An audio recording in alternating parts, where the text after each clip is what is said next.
Il a germé il y a 110 ans, d'accord? Il a commencé à pousser il y a 110 ans. Et vous pouvez repérer où se place votre date de naissance à vous. Ah ouais?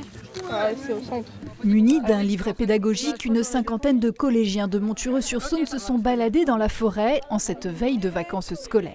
Pas n'importe quel bois, mais la forêt d'exception d'Ernay-la-Vosges qui va voir naître 3 espaces pédagogiques, dont celui-ci à Montureux pour développer le concept d'école dans la nature.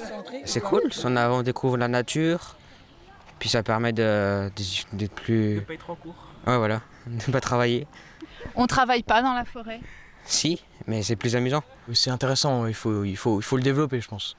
Parce qu'autant c'est bien d'avoir du théorique au collège, mais du pratique dans la forêt, ça c'est essentiel, je pense. L'école dans la forêt, c'était une première pour ces jeunes qui testaient un outil pédagogique en cours d'élaboration, conçu conjointement par des agents communaux, l'ONF et l'Éducation nationale. On a découvert les races des insectes, les arbres, leurs différences, les arbres morts, qu'est-ce qu'ils pouvaient avoir dedans, etc. Donc ça crée vraiment du lien avec ce qu'on fait en classe.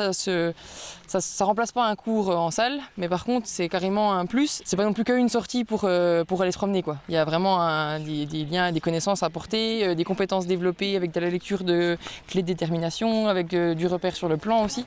Situé à moins d'1 kilomètre de la forêt, le collège et l'école élémentaire de Montureux bénéficieront d'un accès privilégié à ce site en cours d'aménagement. L'utilisation de ces salles de classe et de la serre pédagogique et de l'observatoire sont transverses. Il ne s'agit pas par exemple que d'être sur la discipline SVT, mais bien d'être sur de la géographie, de la technologie, des mathématiques, des sciences. Les objectifs sont multiples, permettre au public de découvrir le territoire et ses richesses. Un tiers des métiers du secteur sont liés à la forêt. Donc l'idée c'est de retisser le lien entre le grand public et la forêt, de comprendre, c'est un lieu de loisir, mais c'est aussi un lieu de production de bois, c'est aussi un lieu de préservation de l'environnement. Donc en fait, comprendre toutes ces activités, je pense que c'est important. L'idée est que ce lieu profite à un maximum de structures scolaires, mais aussi à des associations d'éducation à l'environnement, à des associations du territoire et d'un très large territoire, parce qu'on pense au territoire avant tout forêt d'exception, mais aussi on est tout près de la Haute-Saône, de la Haute-Marne. Les travaux devraient être finalisés à l'automne avec un cheminement balisé, un espace pédagogique qui cherche encore un nom et qui aura coûté 280 000 €.